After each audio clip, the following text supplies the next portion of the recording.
സുബ്രഹ്മണ്യനും പെമ്പളച്ചിയും കൂടി ഇങ്ങനെ അഭിനയിച്ചുകൊണ്ടിരിക്കുകയായിരുന്നു അവൻ്റെ ഈ സിറ്റ് ഔട്ടിൽ ഇവിടെ നിന്നാണ് ഇങ്ങനെ ഇരിക്കുന്നതെന്നൊക്കെ ഇങ്ങനെ പറഞ്ഞിങ്ങനെ രണ്ടുപേരും കൂടി ഇങ്ങനെ ഇരുന്നിങ്ങനെ അങ്ങ് സംസാരിക്കുകയായിരുന്നു.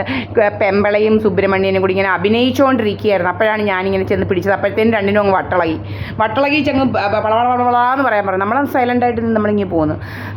രണ്ടിനും കൂടെ എന്താടി 80 വയസ്സ് മറ്റേ വയസ്സ്, നീ പോയൊരു കടി വെച്ച് കൊടുക്കുക. എനിക്ക് 50 60 എനിക്ക് 80 90 നീ കടി വെച്ച് കൊടുക്കുക കേട്ടോടാ. നീ നിൻ്റെ മക്കളും കൂടെ കടിക്ക് ഇതുപോലെ ഇരിക്കുകയും ചെയ്യും. നീ പോയി നല്ല ശരിക്ക് കടി വെച്ച് കൊടുക്കേ. എനിക്ക് 50 വയസ്സായെങ്കിൽ കേട്ടോടാ. നീ ശരിക്ക് കടിക്ക് കേട്ടോ.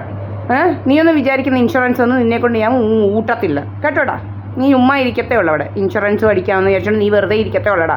നിൻ്റെ മോനെ കൊണ്ടുവന്ന് മയക്കിയിട്ട് നീ 3,55,00,000 എടുത്തിട്ടുണ്ടെങ്കിൽ നീ ആരാടാ ഇവിടുത്തെ ഈ സഹദേവ മന്ദിരത്തിൽ കയറി ഭരിക്കാൻ? നിന്നെ ആൾക്കാർ പറഞ്ഞിരിക്കുന്നത് നിനക്ക് ശരിക്കുണ്ടെന്നാണ് നീ സമാധാനപ്പെടും. നിന്നെ ഞാൻ ശരിയാക്കുന്നുണ്ട്. നിനക്ക് ഞാൻ വെച്ചിട്ടുണ്ട് കേട്ടോടാ.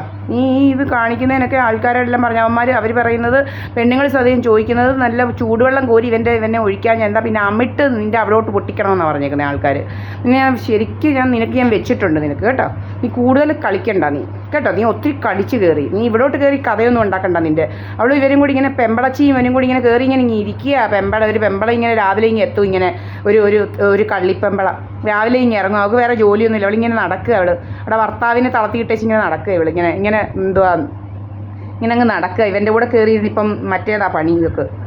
അവിടെ കയറിയിരുന്ന് പണി ചെയ്യുക. ഇങ്ങനെ പണിഞ്ഞേച്ച് നടക്കുക ഇവള്.